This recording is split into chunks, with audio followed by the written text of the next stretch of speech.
Hello students, physics में lecture number 88 में आज हम टॉपिक स्टार्ट करने जा रहे हैं। हीट में ही टेम्परेचर और हीट के बारे में देखेंगे पहले, फिर इसके अंदर हम कैलोरीमेट्री और थर्मल एक्सपेंशन के बारे में देखेंगे। तो सबसे पहले हम टेम्परेचर देखते हैं कि टेम्परेचर किसको हम बोलते हैं। तो जैसे हमें कोई भी फिजिकल क्वांटिटी, कोई भी भौतिक राशि मेज़र करनी हो, तो उसके लिए हमने अलग अलग तरह की यूनिट या फिजिकल क्वांटिटी निर्धारित की हुई है। जैसे किसी भी चीज़ को हमने तोलना है तो उसके लिए हमने निर्धारित किया हुआ है द्रव्यमान, और दूरी या किसी चीज़ को नापना हो तो उसके लिए हमने मीटर या दूरी निर्धारित की हुई है। कुछ उसी तरह से कोई भी चीज़ कितना गर्म होती है या कितना ठंडा होती है, तो उसको नापने के लिए हम टेम्परेचर निर्धारित करते हैं। तो हमने एक नई फिजिकल क्वांटिटी निर्धारित की हुई है यहाँ पे, और इस फिजिकल क्वांटिटी के आधार पे हम ये बताते हैं कि वस्तु कितनी गर्म है या कितनी ठंडी है। अब जैसे हमने ये डिफाइन कर दिया कि जब बर्फ पानी में कन्वर्ट कर रही होगी, बर्फ से पानी बन रहा होगा, तो उस वाली स्थिति को हमने डिफाइन कर दिया, ये है 0 डिग्री सेल्सियस। इसको 0 डिग्री सेल्सियस निर्धारित कर दिया। और जब पानी से भाप बन रही होगी तो इसको हमने निर्धारित कर दिया 100 डिग्री सेल्सियस। ठीक है, तो यहां पर इसको, ये जो जितना ठंडा दिख रहा था, इस ठंडे हिस्से को, इतनी ठंड को हमने 0 डिग्री सेल्सियस निर्धारित कर दिया। और जब कोई चीज़ इतनी गर्म हो रही है तो उसको हमने 100 डिग्री सेल्सियस निर्धारित कर दिया। अब बाकी और टेम्परेचर के लिए क्या किया, यहाँ से यहाँ तक 0 से 100 तक 100 भागों में डिवाइड कर दिया, और उसके आधार पे बाकी किसी वस्तु का तापमान हम मेजर कर सकते हैं इनसे तुलना करते हुए। लेकिन ऐसे नहीं है कि हमारे पास टेम्परेचर के लिए एक ही स्केल है, डिफरेंट स्केल होती है। डिग्री सेल्सियस के अलावा केल्विन भी स्केल है अपने पास। केल्विन स्केल में ये 273 केल्विन इसको हम बोलते हैं, या 273.15 केल्विन बोल दो, और ये हो जाता है अपने लिए 373 केल्विन। ठीक है, मतलब पानी का जो बर्फ का मेल्टिंग पॉइंट है उसको तो हमने बोल रखा है 0 डिग्री सेल्सियस या 273 केल्विन, और जो वेपराइज हो रहा है, बॉइलिंग पॉइंट जो है, उसको अपन ने 100 डिग्री सेल्सियस या 373 केल्विन निर्धारित कर रखा है। इसी तरह से और भी स्केल है, जैसे फ़ारेनहाइट स्केल में इसको 32 डिग्री फ़ारेनहाइट बोलते हैं। ठीक है, जो फ्रीजिंग पॉइंट है वो 32 डिग्री फ़ारेनहाइट, और जो बॉइलिंग पॉइंट है वो इसका आ जाता है 212 डिग्री फ़ारेनहाइट। ठीक है, इनमें जो डिफरेंस है वो 100 का है, इसमें जो डिफरेंस है वो भी 100 का है, इसमें जो डिफरेंस है वो 180 का है। तो इस तरह से टेम्परेचर के लिए हम अलग अलग स्केल निर्धारित करते हैं, अलग अलग तरीके से मेजर कर रहे होते हैं। तो सबसे पहले ये था कि टेम्परेचर किसको बोल रहे हैं, तो कोई भी वस्तु कितना गर्म है या कितना ठंडा है उसको बताने के लिए हमने एक नई भौतिक राशि निर्धारित कर दी, टेम्परेचर। ठीक है,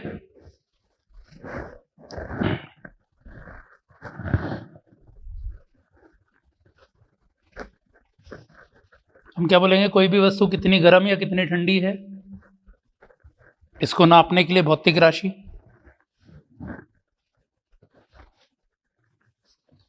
तो वस्तु के गर्म या ठंडे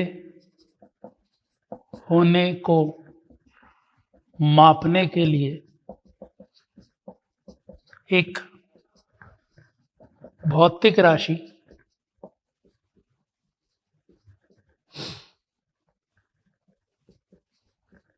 तापमान निर्धारित करता है या लेते हैं। और इस तापमान की जो इकाई है वो इकाई हो जाएगी अपने लिए degree Celsius, kelvin, degree Fahrenheit, और भी कई इकाई है, रूमर हो गया, रैंकिन हो गया, इस तरह से कई सारी इकाई है।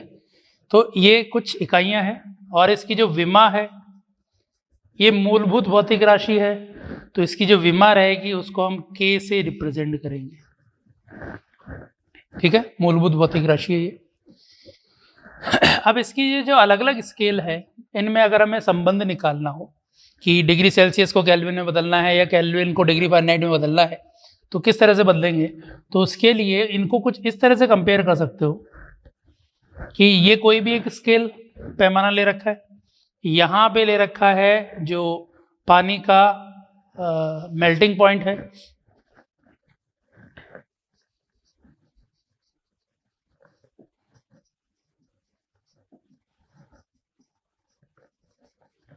ठीक है। यहां पे निर्धारित कर दिया बॉइलिंग पॉइंट, ठीक है। तो गलनांक और क्वथनांक निर्धारित कर दिए, इसके आधार पर अलग अलग स्केल में कंपेयर कर सकते हैं। अब ये जैसे डिग्री सेल्सियस वाली स्केल लेते हैं, तो डिग्री सेल्सियस वाली स्केल में ये है 100 डिग्री सेल्सियस,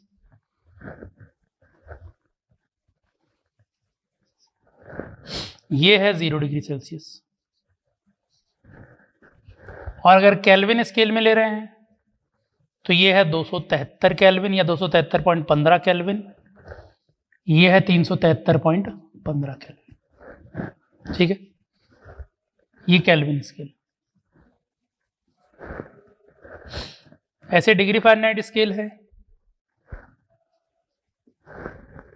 तो डिग्री फ़ारेनहाइट स्केल में ये है 32 डिग्री फ़ारेनहाइट और ये है 212 डिग्री फ़ारेनहाइट।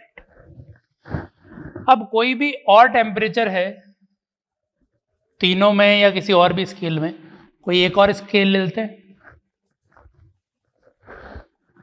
कोई डिग्री एक्स वाली स्केल लेते हैं, कोई भी एक नई स्केल बोल दी।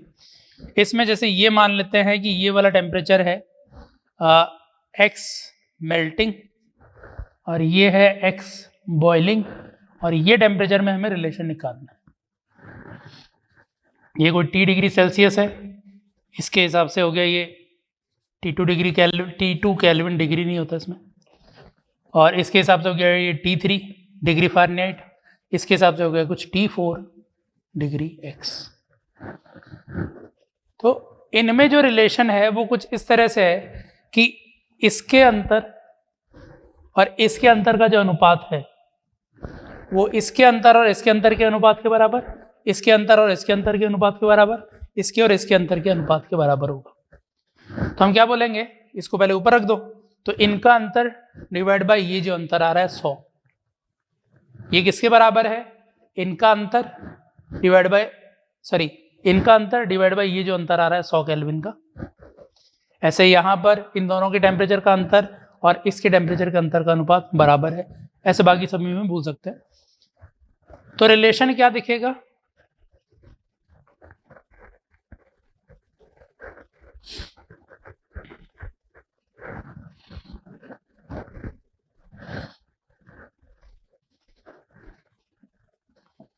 विभिन्न टेम्परेचर पैमानों में संबंध क्या आ जाएगा कि इसमें इन दोनों का अंतर T1 degree Celsius minus 0 degree Celsius divide by इनका अंतर 100 degree Celsius minus 0 degree Celsius किसके बराबर है, इसमें अंतर के T2 केल्विन माइनस 273.15, ज़्यादातर अपन 273 लेके सॉल्व कर लेते हैं, और इनका अंतर 373 केल्विन 0.15 केल्विन माइनस 273.15 केल्विन, और ये किसके बराबर, इस वाली स्केल में भी बोल सकते हैं T3 degree Fahrenheit minus 32 degree Fahrenheit divide by इन दोनों का अंतर 212 degree Fahrenheit minus 32 degree Fahrenheit. और ये जो अलग स्केल ली थी इसमें भी ऐसा ही है कि इसमें x T4 degree x minus XM degree x divide by x boiling point degree x में था minus x melting point x ही था, ठीक है।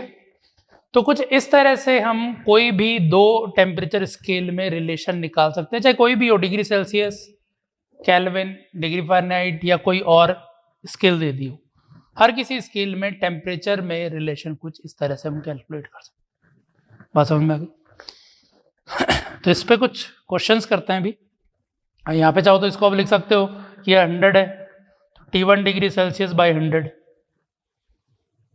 डिग्री सेल्सियस बराबर कितना, T2 kelvin minus 273 kelvin, 273.15 kelvin divide by 100 kelvin बराबर किसके है, T3 degree Fahrenheit minus 32 degree Fahrenheit divide by 180 degree Fahrenheit बराबर T4 degree x minus x melting point, x boiling point minus melting point. तो difference जो भी है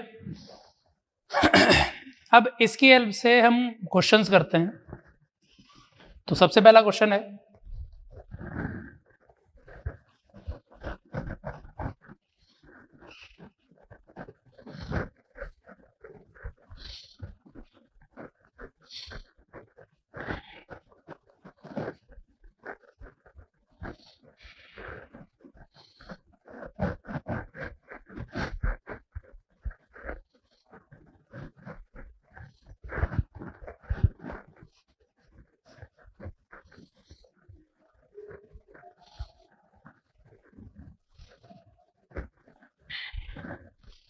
तो देखें सबसे पहला क्वेश्चन ये है कि कौन से तापमान पर डिग्री सेल्सियस स्केल और degree Fahrenheit scale same reading दे रहा होगा। जैसे अपन पानी का बॉइलिंग पॉइंट बोले तो 100 डिग्री सेल्सियस, लेकिन केल्विन में 212 डिग्री केल्विन, फ़ारेनहाइट में 212 डिग्री फ़ारेनहाइट लिख रहे हैं। लेकिन ऐसा कौन सा टेम्परेचर है जो दोनों के अंदर ही ये मान बराबर ही आ रहा होगा, तो वो टेम्परेचर बताना है अपन को। तो वह तापमान याद करें जिस पर डिग्री सेल्सियस व डिग्री फ़ारेनहाइट में समान पाठ्यांक हो।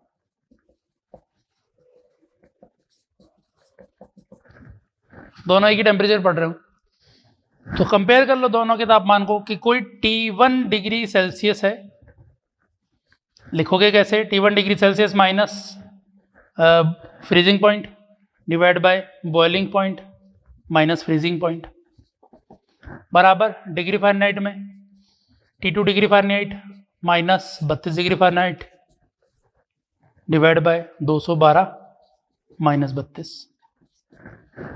अब क्या बोल रखा है कि T1 और T2 दोनों बराबर है, एक ही चीज़ को रीड कर रहा है, उसको T बोल दो अभी के लिए।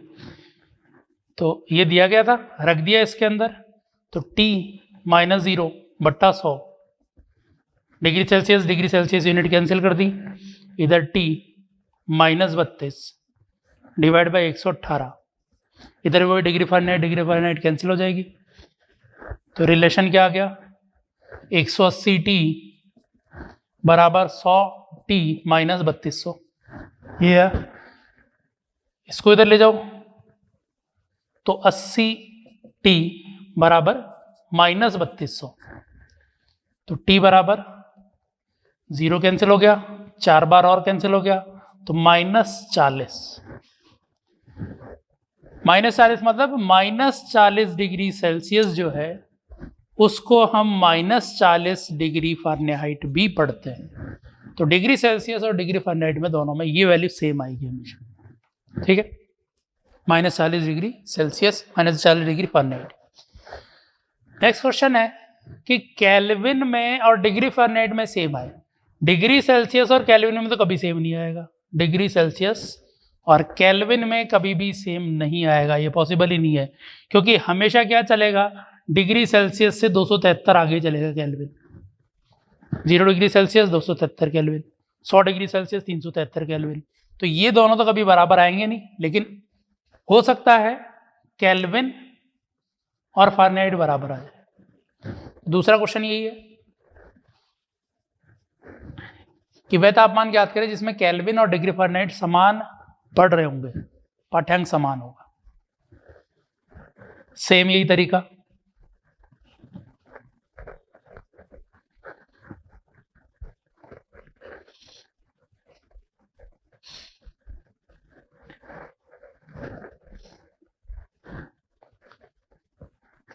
क्या कि कोई T1 केल्विन है माइनस फ्रीजिंग पॉइंट 273.15, 273 ले लो, डिवाइड बाय दोनों का अंतर 100 केल्विन, सीधा लिख रहा हूँ। डिवाइड बाय इधर कोई T2 degree Fahrenheit minus 32 degree Fahrenheit, divide bye दोनों का अंतर यहाँ पे आता है 180, ठीक है ना। बॉइलिंग पॉइंट और मेल्टिंग पॉइंट पानी का, नॉर्मल टेम्परेचर, नॉर्मल प्रेशर। अब क्या बोल रखा है, दोनों बराबर पड़ने चाहिए, T1 और T2। तो T1 और T2 बराबर पड़ रहे हैं तो इनको T बोल दो। तो T माइनस 273 बट्टा 100 बराबर T माइनस 32 बट्टा 180। तो जीरो कैंसिल कर दो पहले ही। 18T माइनस 18 इंटू 273 बराबर 10T माइनस 320। ले गए इधर 8T बराबर, इसको इधर ले आए, प्लस का 18 इंटू 273 माइनस 320। तो वो टेम्परेचर जो डिग्री फ़ारेनहाइट और केल्विन में सेम पड़ा जाएगा वो आ गया ये 18 इंटू 273 माइनस 320 डिवाइड बाय 8। कुछ कैंसिल हो रहे हैं तो कैंसिल कर दो, 2 से 9 और 2 से ये हो गया था 160। अब गुणा कर दो तो 27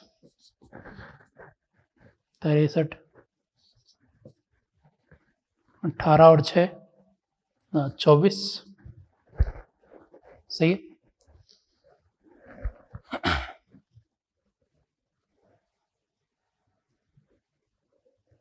ठीक है, माइनस 160 डिवाइड बाय 4, तो 160 इसमें से हटा और दो तो ये आ जाएगा 2 2 0 3 डिवाइड बाय 4, 93 डिवाइड बाय 4 ये वैल्यू आ जाएगी।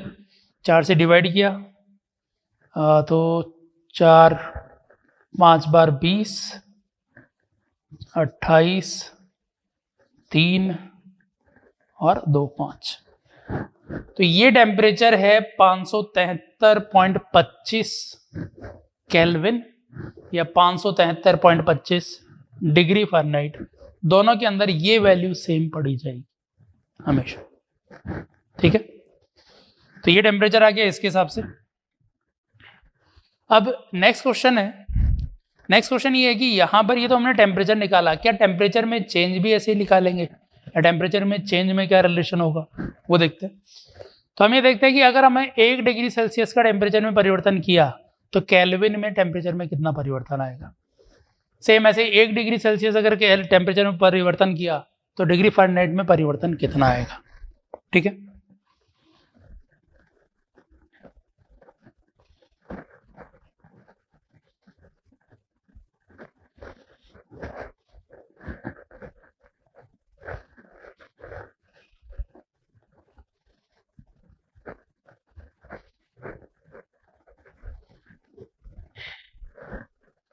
तो यदि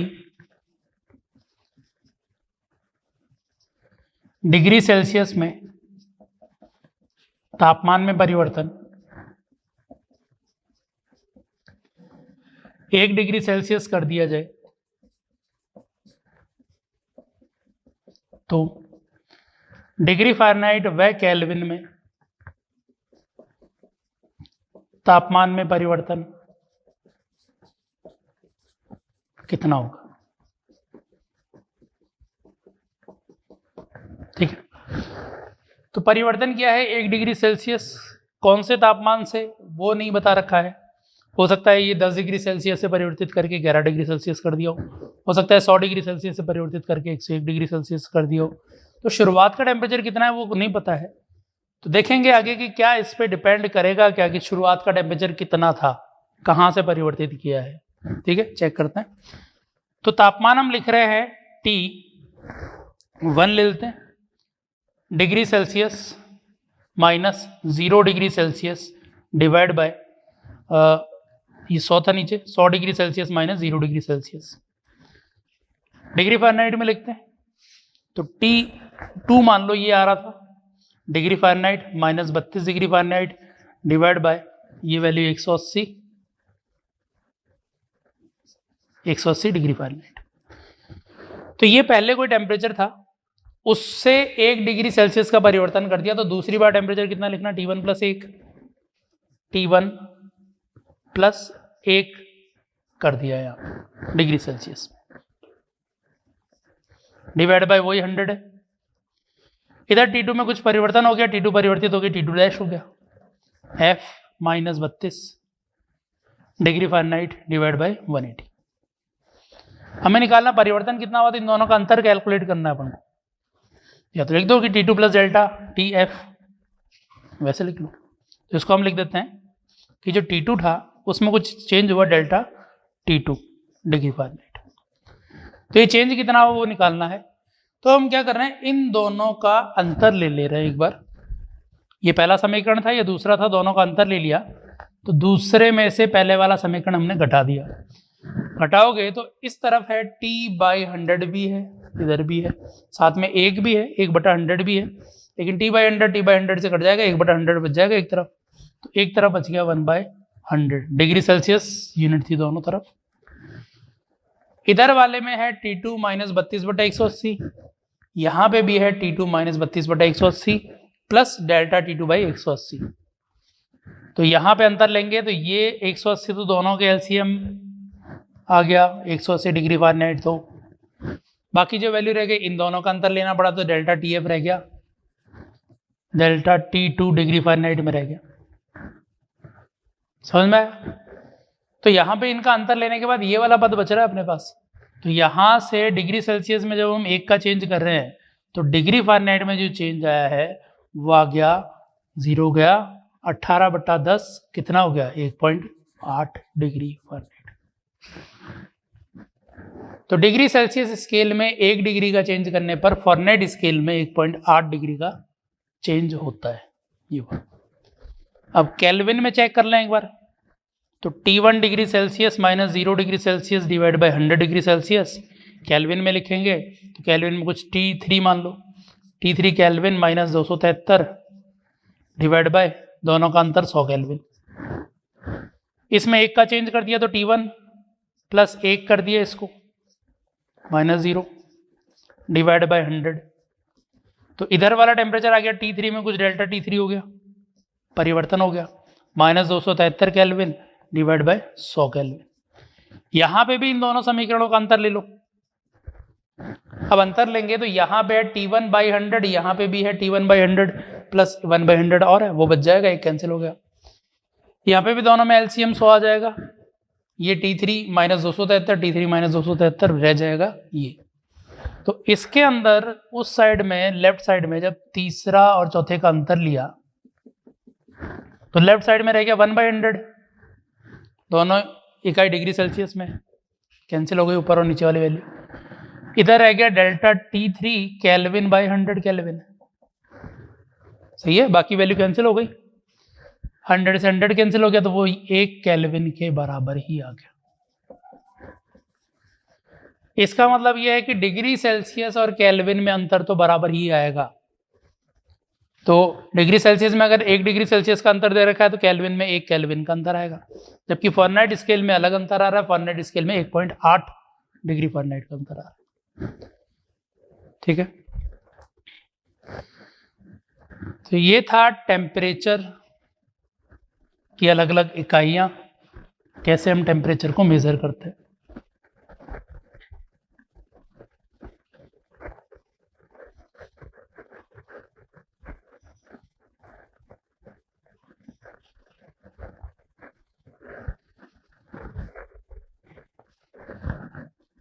टेम्परेचर के बाद अब आगे बढ़ते हैं हम तापीय प्रसार पे, थर्मल एक्सपेंशन पे। अलग अलग हमें थर्मामीटर भी दिए हुए होते हैं कि कौन से थर्मामीटर से कैसे मेजर करते हैं। तो थर्मामीटर हम तापीय प्रसार के बाद समझ पाएंगे कि कैसे हम थर्मामीटर में अलग अलग रीडिंग मेज़र करेंगे। अगर प्रेशर में चेंज दे दिया हो, रेजिस्टेंस में चेंज दे दिया हो, उसके आधार पे तो वो हम तापीय प्रसार के बाद समझ पाएंगे उस चीज़ को। तो आगे बढ़ते हैं, थर्मल एक्सपेंशन, तापीय प्रसार।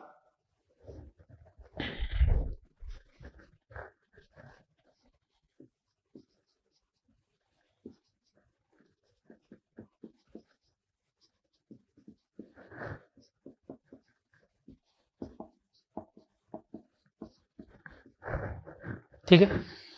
अब तापीय प्रसार होता किस वजह से है, सबसे पहले तो वो चीज हम समझते हैं। तो कोई भी, जैसे कोई भी ठोस है या द्रव है, ठोस समझ लो पहले कि ठोस के अंदर कोई भी 2 पॉइंट है, इन दोनों पॉइंटों के बीच की कुछ दूरी r है। 2 पॉइंट बोलने के बजाय 2 एटम बोल दो कि 2 एटम या 2 मॉलिक्यूल के बीच में यहाँ पर r0 दूरी है। तो दूरी के साथ साथ इनकी जो स्थितिज ऊर्जा का ग्राफ है, इस बंद लंबाई के आधार पर इनकी जो स्थितिज ऊर्जा का ग्राफ है वो कुछ इस तरह का होता है। स्थितिज ऊर्जा जो r पे निर्भर करेगी,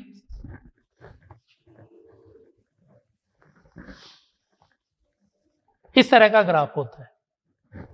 बिल्कुल यहां से यू शेप का नहीं है, ये थोड़ा फ्लैट है, आगे जाके इस तरह की हो रही है। अब ये वाला जो हिस्सा है जहां पे ऊर्जा सबसे कम है, इसको हम r0 बोल रहे हैं। मतलब दोनों के बीच में जब दूरी r0 होगी, इन दोनों के बीच में दूरी जब r0 होगी तो इनकी स्थितिज ऊर्जा सबसे कम होगी। और जब स्थितिज ऊर्जा सबसे कम होती है तो वो स्थायी अवस्था होती है, स्थायी साम्यावस्था। मतलब ये स्थायी साम्यावस्था की स्थिति है, ये इसकी बंद लंबाई बोल सकते हैं। मतलब इस वाली स्थिति में, मतलब अगर दोनों एटमों के बीच में इतनी r0 दूरी है तो स्थितिज ऊर्जा सबसे कम है। और अगर इससे ये थोड़े प्रसारित होंगे तो वापस आएंगे, स्थायी साम्यावस्था की स्थिति है। और यहाँ से संपीड़ित होंगे तो भी वापस जाएंगे।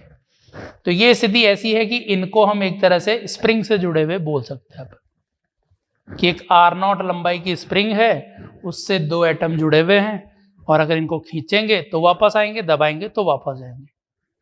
ठीक है।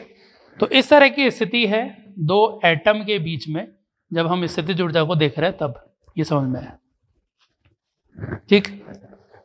अब इसका प्रसार से क्या रिलेशन है, तो वो देखो, जैसे ही हम ऊष्मा देंगे, मतलब इसको ऊर्जा मिली, ऊर्जा मिलते ही क्या होगा, इनके बीच में कंपन चालू हो जाएगा। बिल्कुल वैसी स्थिति है जैसे हमने 2 ब्लॉक वाले सिस्टम में इनको कुछ शुरुआत में ऊर्जा दे दी हो। अब ऊर्जा कैसे दे सकते हैं, दोनों को गतिज ऊर्जा दे दें, शुरुआत में वेग दे दें, या हो सकता है प्रसार करके छोड़ दें। तो तापमान के कारण या ऊर्जा मिलने के कारण क्या होगा, इनकी ऊर्जा बढ़ेगी, दोनों की ऊर्जा बढ़ेगी। जैसे यहां पर हुआ, दोनों की अगर ऊर्जा बढ़ जाएगी तो क्या होगा, कंपन चालू हो जाएगा। कि इस वाली स्थिति में साम्यावस्था की स्थिति है, कोई ऊर्जा नहीं है, तो गतिज ऊर्जा भी 0, स्थितिज ऊर्जा भी 0, रुका हुआ है, कहीं नहीं गया।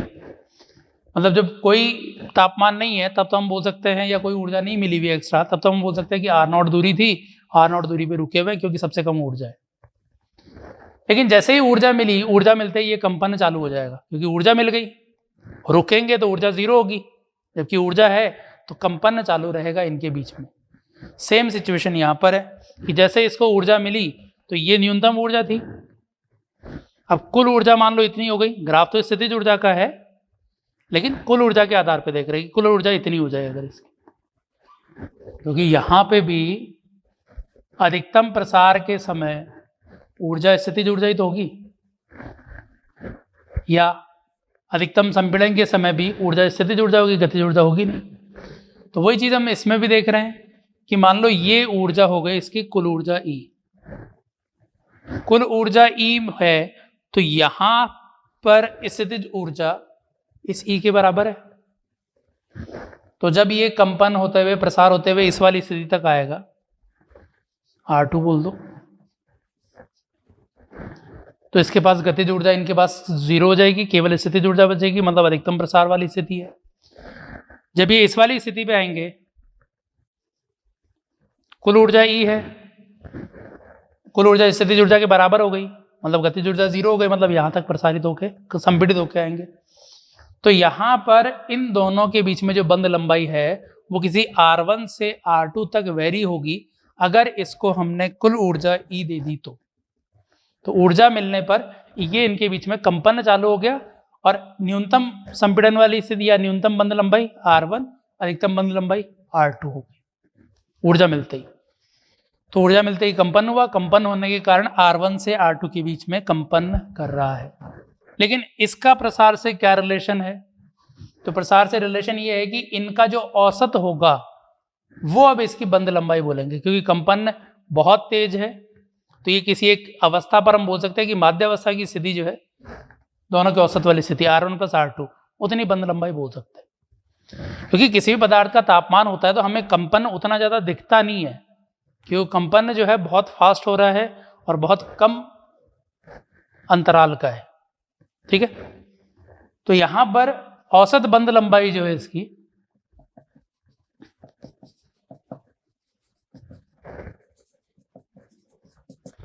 वो आ गई R1 + R2/2।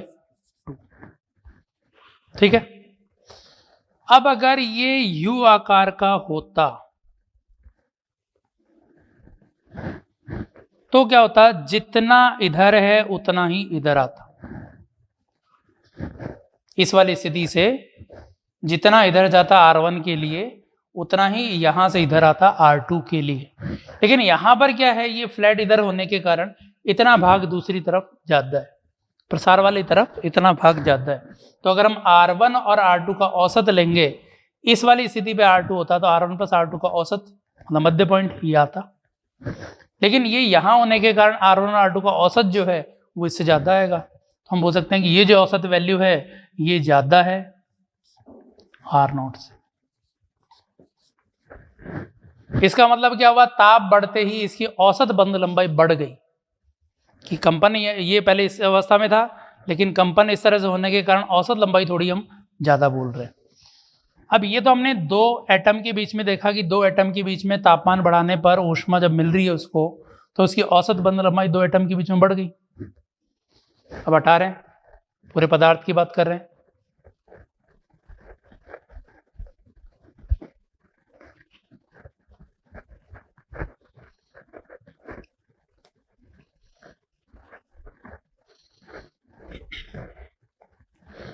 पूरे पदार्थ के अंदर दो एटम तो है नहीं, बहुत सारे हैं। तो पहले एक लाइन पे देख लेते हैं।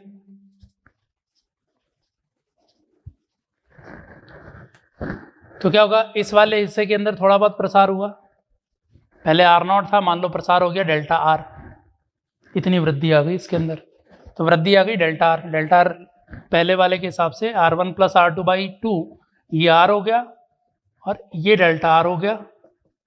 तो ΔR बोल सकते हैं R1 + R2/2 - R0। ये जो भी वैल्यू है, कैलकुलेशन नहीं करनी है, अपन केवल समझ रहे हैं कि यहां पर इनके बीच में प्रसार हो गया ΔR का। यहां पर इन दोनों के बीच में भी जो प्रसार हुआ है वो ΔR से बढ़ गया।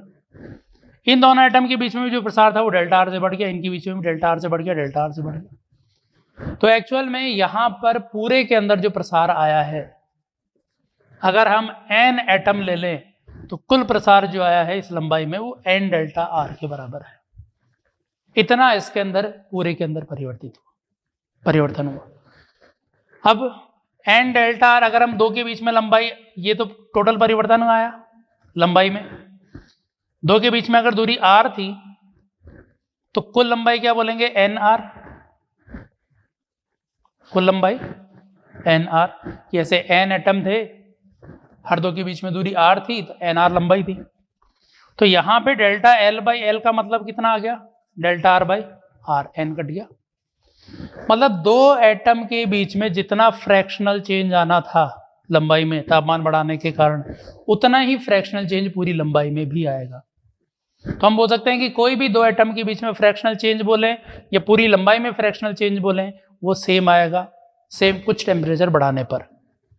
ठीक है, लेकिन कई बार हमें ये लगता है कि जब एटम इतने पास पास है, बहुत ज़्यादा पास पास होंगे, ये तो बहुत ज़्यादा दूरी हमने बना रखी है, तो जब एक प्रसारित होगा तो ऐसा नहीं होगा क्या कि दूसरा कंप्रेस हो गया, संपीड़ित हो गया, क्योंकि इधर से भी धक्का लगा, इधर वाले ने भी धक्का लगाया, बीच वाले कंप्रेस हो गए हों, कि इस पूरे मटेरियल में इधर वाले का प्रसार हुआ, इधर वाले का भी प्रसार हुआ, तो बीच वाले दब गए हों। तो एक्चुअल में इस तरह की स्थिति हम नहीं लेते, हम बोलते हैं मुक्त प्रसार है उसका। मुक्त प्रसार मतलब इसको बिल्कुल फ्री छोड़ दिया प्रसारित होने के लिए, कि यहां पर बहुत सारे लोगों को हमने खड़ा कर दिया लाइन से बहुत सारे लोगों को खड़ा कर दिया, इधर भी जगह काफी है, इधर भी जगह काफी है। अभी बोला कि सारे एक एक हाथ का अंतराल ले लो, एक एक हाथ की दूरी पर खड़े हो जाओ। तो सारे एक एक दूरी पर खड़े होने के लिए पहले एडजस्ट होंगे, लेकिन हो तो जाएंगे एडजस्ट सब। एक एक हाथ की दूरी पर खड़े होना है, एक एक हाथ की दूरी पर खड़े हो जाए, संभव है। तो वही स्थिति यहाँ पर है कि अगर फ्री है बिल्कुल दोनों तरफ से, दोनों एंड से फ्री है, तो हर किसी के बीच में बराबर अंतराल आ जाएगा मुक्त प्रसार के लिए, है ना। तो दोनों एंड से फ्री है तो मुक्त प्रसार बोल रहे हैं, और मुक्त प्रसार में ये कंडीशन आ जाएगी। तो यहाँ पे ये सोचने की जरूरत नहीं है कि मुक्त प्रसार में कि दो के बीच में दूरी बढ़ेगी कैसे, कम भी तो हो सकती है दबाएंगे तो दबाने की स्थिति है ही नहीं, मुक्त प्रसार है, आराम से फैल सकते हैं, एक से दूसरे के बीच में दूरी बढ़ सकती है। तो यह है कि मुक्त प्रसार की स्थिति में कोई भी दो एटम के बीच में फ्रैक्शनल चेंज और पूरी लंबाई में फ्रैक्शनल चेंज सेम आएगा यहाँ पर। अब ये तो था एक लाइन में ले लिया, लेकिन एक्चुअल में तो 3D में होता है। एक बार 2D में लेते हैं।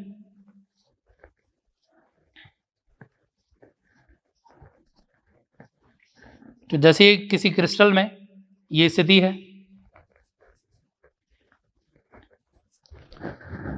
तो जैसे यहां पे चेंज हुआ वैसे ही इस दूरी में भी इनके बीच में परिवर्तन आएगा।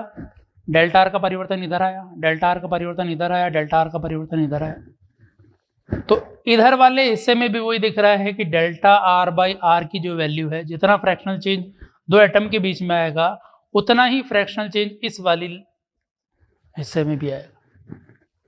और 3D के अंदर होगा तो अंदर वाला जो हिस्सा होगा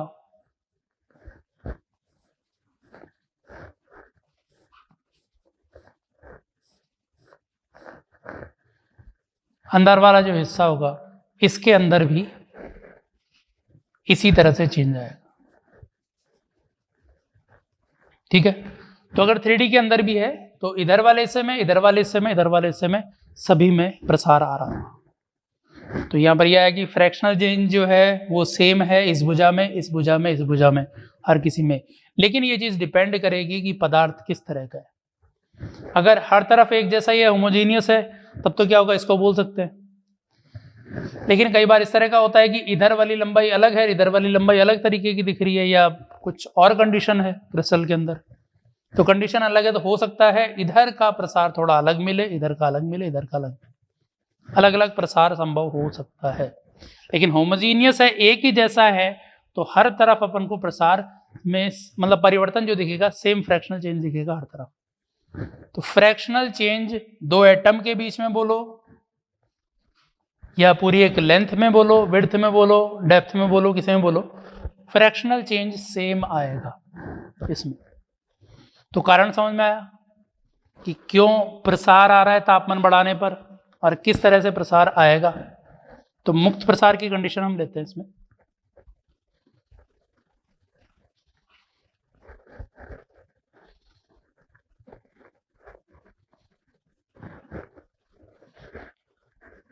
कई बार हमें एक डाउट लगता है, कई बार क्वेश्चंस में, जैसे एक प्लेट है, ये सा निकाला हुआ है प्लेट में से कि इतना होल किया हुआ है इस प्लेट में। अब जैसे ही तापमान बढ़ाएंगे तो तापमान बढ़ाने पर किस तरह से इस होल पे फर्क पड़ेगा। तो हम क्या बोल रहे हैं, मुक्त प्रसार में कोई भी दो एटम के बीच में जो प्रसार आएगा वो फिक्स रेशियो का आएगा। कोई से भी दो एटम ले लो, तो इधर जो लंबाई में फ्रैक्शनल चेंज आएगा, इधर जो फ्रैक्शनल चेंज आएगा, और इधर भी कोई भी दो एटम ले लो, उनके बीच में फ्रैक्शनल चेंज सेम आएगा। तो यहां पर कोई भी दो पॉइंट के बीच में, ये और ये पॉइंट भी बोल सकते हैं एक्चुअल में अपन, ये दोनों पॉइंट भी ले सकते हैं, ये पॉइंट भी, कोई से भी दो पॉइंट ले लो, हर दो पॉइंट के बीच की दूरी का जो फ्रैक्शनल चेंज है वो सेम आएगा इसमें। तो इसलिए यहां पर जैसे तापमान बढ़ाएंगे प्लेट का आकार बढ़ेगा तो इस होल का आकार भी बढ़ेगा, फ्रैक्शनल चेंज सेम होगा। मतलब मान लो लंबाई में 1% का परिवर्तन हुआ तो इसके व्यास में भी 1% का परिवर्तन होगा, सेम फ्रैक्शनल चेंज। अब ये बात अलग है कि यहाँ पे लंबाई ज़्यादा है तो वो 1% ज़्यादा दिखेगा। मान लो लंबाई 10 सेंटीमीटर है तो 10 सेंटीमीटर का 1% कितना हो गया, 0.1 सेंटीमीटर। तो 0.1 सेंटीमीटर का 1% चेंज इसके अंदर दिख रहा है। लेकिन ये मान लो 10 mm है, 10 mm में तो इसमें चेंज दिखाएगा 0.1 mm का। अब ऐसे देखने पर ये चेंज ज़्यादा दिख रहा है, ये कम दिख रहा है, लेकिन फ्रैक्शन के हिसाब से देखेंगे तो चेंज बराबर है। तो अगर ये वाली भुजा बढ़ रही है, ये बढ़ रही है, तो यहां पर भी दो पॉइंटों के बीच में प्रसार होगा। इसको अपन दूसरा ये भी बोल सकते हैं कि जो फ्री एक्सपेंशन है, मुक्त प्रसार है, वो फोटोग्राफिक एक्सपेंशन होता है, फोटोग्राफिक जूम होता है, एक्सपेंशन नहीं जूम होता है। फोटोग्राफिक जूम कैसे? जैसे हम अगर मोबाइल के अंदर कोई फोटो देख रहे हैं, ठीक है, अब इस फोटो को अगर हमें जूम करना है, फोटो को जूम किया, आकार बढ़ा। अब इसमें क्या हुआ कि इसके कोई भी 2 पिक्सल ले लो, 2 पिक्सल फोटो के, तो उस फोटो के कोई भी 2 पिक्सल के बीच में जो परिवर्तन आया है वो बराबर आया है। चाहे इधर वाले 2 पिक्सल ले लो, इधर वाले 2 पिक्सल ले लो, चाहे ये दूर वाले 2 पिक्सल ले लो, फ्रैक्शनल चेंज जो है वो इनमें बराबर आया है। कि अगर इधर वाली भुजा दुगनी हो गई तो इनके बीच की दूरी भी दुगनी हो गई पहले से। हर किसी चीज में बराबर चेंज आया। तो फोटो को जैसे हम जूम करने पर प्रसार दिखता है, सेम प्रसार यहाँ पे भी बोलेंगे कि होल है, चाहे से लग ऐसे रहा हो कि होल जैसे गर्म हुआ हर तरफ से दबना चाहिए, लेकिन एक्चुअल में ये मुक्त प्रसार है। तो जैसे फोटो को जूम करते वैसे जूम करके सोचो, तो ये जैसे जूम हुआ तो ये भी जूम हुआ। तो मुक्त प्रसार में हर 2 पॉइंट के बीच में जो फ्रैक्शनल चेंज है वो सेम आता है, चाहे वो होल के आमने सामने वाले 2 पॉइंट हो या भुजा वाले 2 पॉइंट हो। ठीक है, अब इसमें हम अलग अलग टाइप के प्रसार ले रहे हैं। सबसे पहले रेखीय प्रसार।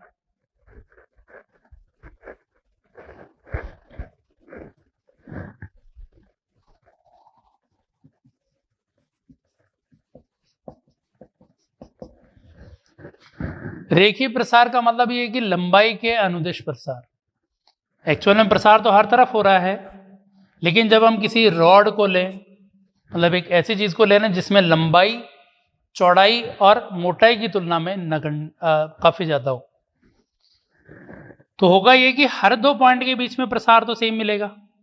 अब चाहे इस लंबाई वाले 2 पॉइंट ले लो, चाहे चौड़ाई वाले 2 पॉइंट ले लो, चाहे मोटाई वाले 2 पॉइंट ले लो, अंदर वाले 2 पॉइंट, हर किसी के बीच में फ्रैक्शनल चेंज सेम आएगा। लेकिन मान लो जैसे इधर लंबाई तो ले रखी है अपन ने 1 मीटर, चेंज आ रहा है 1% का, तो 1 mm का चेंज आ गया 1 सेंटीमीटर का। लेकिन अगर ये 1 mm है, वो भी 1 mm है, तो 1 mm में 1% का चेंज आया। इसकी तुलना में ये कितना हो गया था? 1 सेंटीमीटर। 1 सेंटीमीटर की तुलना में 0.01 mm बहुत ही कम है। तो ये चेंज तो हमें दिख रहा होगा थोड़ा बहुत, बहुत कम चेंज है, दिखाई देगा ये, तो बहुत थोड़ा सा चेंज इसके अंदर हुआ। लेकिन ये वाली जो चेंज है ये तो और भी बहुत कम है, तो ये बिल्कुल नगण्य हमें दिखाई देंगे। तो इस तरह का जब छड़ होता है तो इसमें हम फिर रेखीय प्रसार ही बोल देते हैं, बाकी प्रसार में नजर नहीं आता है। तो रेखीय प्रसार मतलब किसी छड़ के अंदर प्रसार है। तापमान बढ़ाने पर कैसे आएगा वो देख रहे हैं।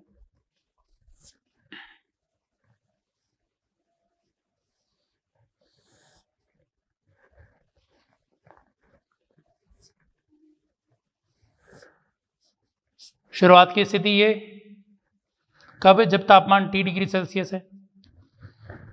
फिर क्या किया? तापमान थोड़ा बढ़ा दिया,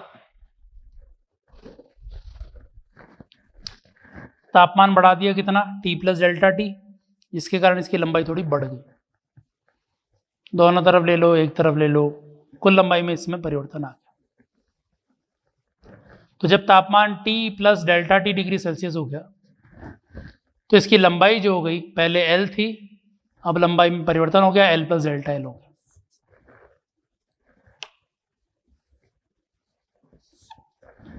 अब ये प्रसार कितना हुआ है? तो हम बोल रहे हैं कि फ्रैक्शनल चेंज जो है वो तो सेम ही रहेगा 2 पॉइंट के बीच में या पूरी लंबाई के बीच में। तो फ्रैक्शनल चेंज ΔL/L किस पे निर्भर करेगा? तापमान में कितनी वृद्धि कर दी इस पे, कि तापमान में वृद्धि कम की है कि ज्यादा की है, उसके अनुसार ΔL/L की वैल्यू आएगी।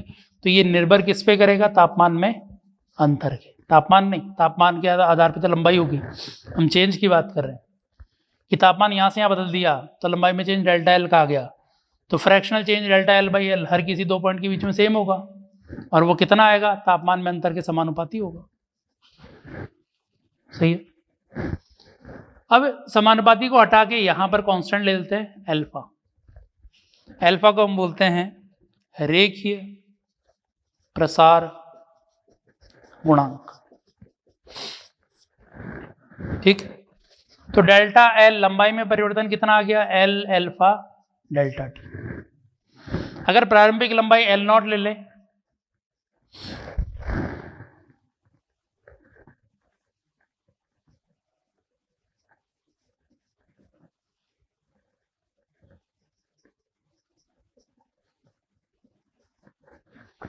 तो यहां पर क्या लिखेंगे, बाद की लंबाई माइनस प्रारंभिक लंबाई, और ये प्रारंभिक लंबाई के साथ अनुपात है, ये इसको फाइनल लिख दो। तो इससे रिलेशन आ गया कि अंतिम लंबाई बराबर एल नॉट, वो एक एल नॉट इधर ले आए, plus L not alpha delta T. तो अंतिम लंबाई बराबर L naught 1 plus alpha delta T के बराबर।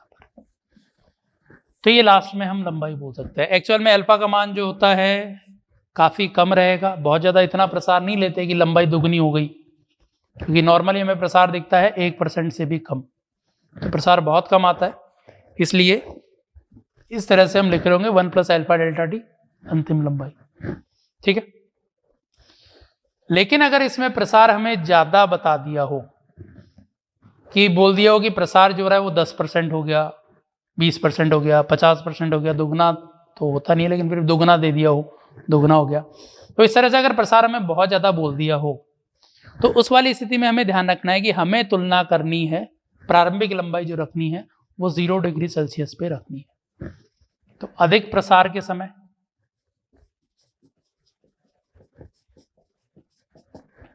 अधिक प्रसार पर अंतिम लंबाई कौन सी होगी, L naught 1 plus alpha T अंतिम degree Celsius minus 0 degree Celsius. तो 0 डिग्री सेल्सियस से चेंज लेना है, एल नॉट क्या है, 0 डिग्री सेल्सियस पर लंबाई। तो अंतिम लंबाई क्या हो जाएगी, L naught 1 plus alpha T अंतिम डिग्री सेल्सियस। कुछ इस तरह से हम लिखेंगे जब अधिक प्रसार बोल रखा है। तो अधिक प्रसार में ध्यान रखना है कि 0 डिग्री सेल्सियस से नाप रहे होते हैं अपन उसको। ठीक है, तो मेन चीज तो ये याद रखनी है कि जो अनुपातिक परिवर्तन है वो सब में सेम है, अल्फा डेल्टा टी के बराबर है। अल्फा रेखीय प्रसार गुणांक है, इकाई जो हो जाएगी रेखीय प्रसार गुणांक की, यहां से देख सकते हो ये अनुपात तो कोई इकाई नहीं है, डेल्टा टी डिग्री सेल्सियस में है तो ये डिग्री सेल्सियस इनवर्स में आएगा, तो डिग्री सेल्सियस इनवर्स इसकी इकाई होगी। ठीक है, तो ये था रेखीय प्रसार, मतलब चौड़ाई और लंबाई, अगर चौड़ाई और मोटाई कम हो तो लंबाई के अनुदेश हम प्रसार लिखेंगे और रेखीय प्रसार इसको बोलते हैं। नेक्स्ट है क्षेत्रीय प्रसार, मतलब क्षेत्रफल में अगर प्रसार हो। 3 तरह के ले रहे हैं, रेखीय, क्षेत्रीय और आयतन प्रसार।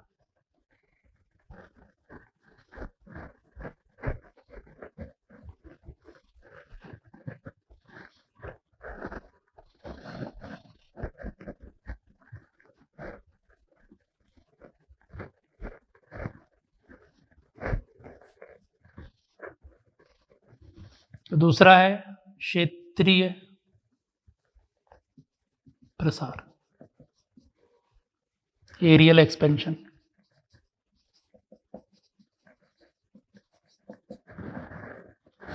तो क्षेत्रफल में प्रसार किस तरह से आएगा, किसी पदार्थ के, किसी सतह के, उसके लिए बात कर रहे हैं। तो इसमें क्या है, लंबाई चौड़ाई ज्यादा ले रहे हैं, मोटाई कम ले रहे हैं। तो क्षेत्रीय प्रसार तब बोल रहे हैं जब ये 2 भुजाएं कुछ नगण्य नहीं हो और तीसरी नगण्य हो, उस वाली स्थिति में। तो जैसे इधर वाली भुजा है, कुछ पूरा एरिया ले लो, पूरा एरिया ए है, और जैसे इसका तापमान बढ़ाया, ये तापमान था T डिग्री सेल्सियस, तापमान बढ़ाने पर इसका एरिया बदल गया,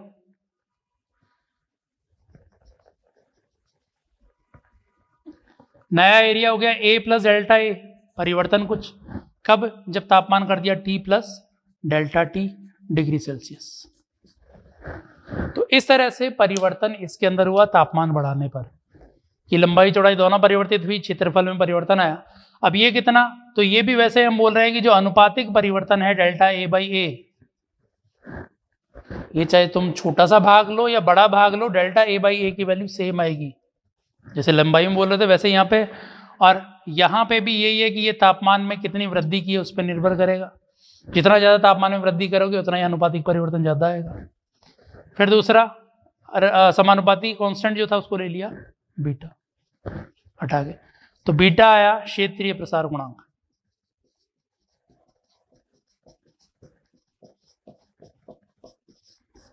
ठीक है, अब यहां पे भी उसी तरह से लिख सकते हैं डेल्टा ए बराबर ए बीटा डेल्टा टी, और यहाँ पे भी वही ले लिया कि अगर प्रारंभिक क्षेत्रफल ए नॉट लें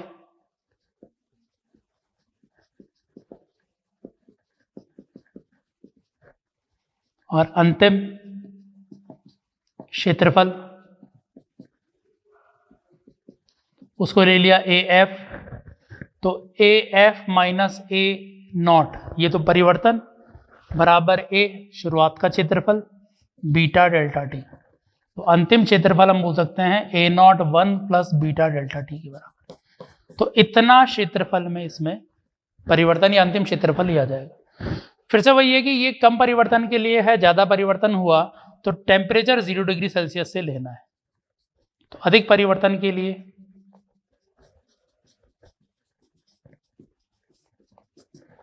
ए नॉट 0 डिग्री सेल्सियस पर क्षेत्रफल,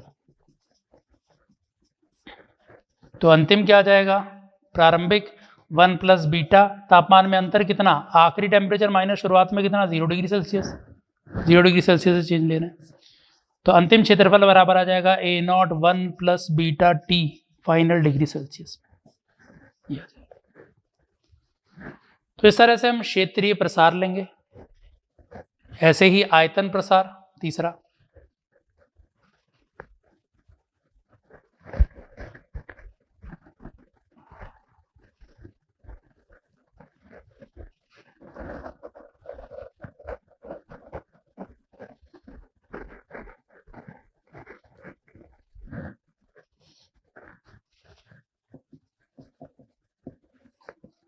तो वॉल्यूम एक्सपेंशन, आयतन प्रसार, तीनों डायमेंशन जो है वो उनमें से कोई सी नगण्य नहीं है, तीनों डायमेंशन में प्रसार हमें दिख रहा है। तो पहले वॉल्यूम V ले लो T डिग्री सेल्सियस पे, तापमान बढ़ाते ही इसका वॉल्यूम बढ़ गया, कुछ चेंज आ गया वॉल्यूम में।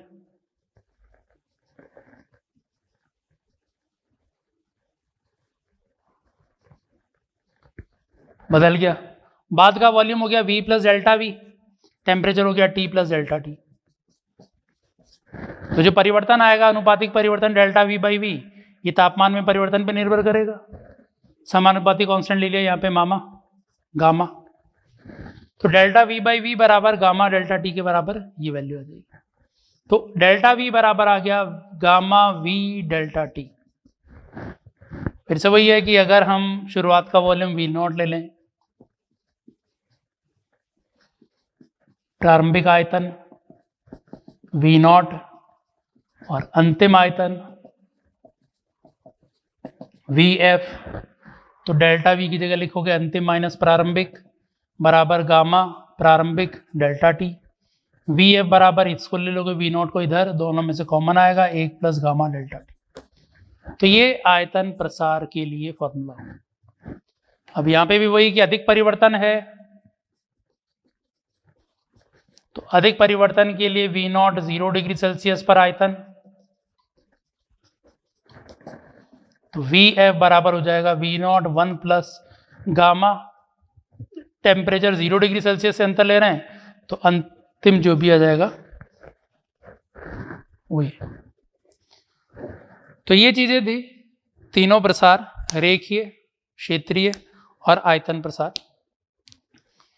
अब इसके बाद बाकी जो पार्ट है इस पे क्वेश्चंस हुए वो नेक्स्ट लेक्चर में करेंगे। ठीक है, थैंक यू।